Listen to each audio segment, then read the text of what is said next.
বাংলাদেশ বিমান বাহিনী জাদুঘর, যেটি ঢাকার আগারগাঁয়ে অবস্থিত। বাংলাদেশের প্রথম বিমান জাদুঘর, বাংলাদেশ বিমান বাহিনীর গৌরব ও ঐতিহ্যের এক ইতিহাস। আজ আমরা সকাল সকাল বেরিয়েছি সেই বাংলাদেশ বিমান বাহিনীর জাদুঘরের উদ্দেশ্যে। এই জাদুঘরটি পাবলিকের কাছে উন্মুক্ত করা হয় 2014 সালে। আজ আমরা নিজেরা দেখব এবং আপনাদেরকে দেখাবো। তার জন্যই প্রথমে আজকে আমাদেরকে টিকিট কাটতে হবে। সাধারণত রবিবার বন্ধ থাকে এবং সোমবার থেকে শনিবার দুপুর 2টা থেকে রাত 8টা পর্যন্ত খোলা থাকে। তবে বিশেষ দিনগুলোতে বা নির্দিষ্ট সময়ে পরিবর্তন হতে পারে। এখানে টিকিটের মূল্য মাত্র 50 টাকা। জন প্রতি 50 টাকা দিয়েই আপনারা ভিতরে প্রবেশ করতে পারবেন। রাজধানীর আগারগাঁয়ে স্থাপিত বাংলাদেশের বিমান জাদুঘরে রয়েছে 19টি বিমান ও 3টি রাডার। এর মধ্যে 3টি বিমান বাংলাদেশের মহান স্বাধীনতা যুদ্ধে ভারতীয় বিমান বাহিনীতে ব্যবহার করে।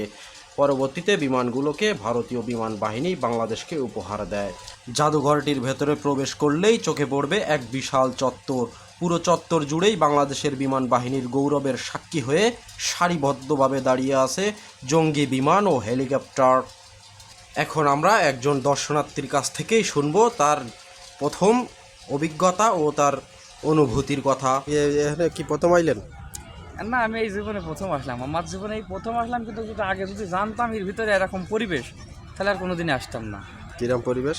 এ দেখে তো সব ভাঙড়ি চুংড়ি বিমান টিমান এনে ফেলে থুই দিয়েছে।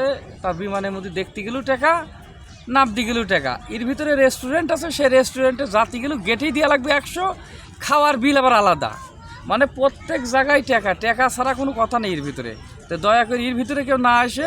এই বিমানটি মুক্তিযুদ্ধের সময় ভারত বাংলাদেশকে ভূমিশত্রু থেকে রক্ষা করতে এই বিমানটি ব্যবহার করে। ভারতীয় বিমান বাহিনী বাংলাদেশ বিমান বাহিনীকে যুদ্ধ শেষে এই বিমানটি উপহার দেয়। এই বিমানটির ভেতরে উঠতে গেলেও আপনাকে দিতে হবে 30 টাকা। হ্যালো,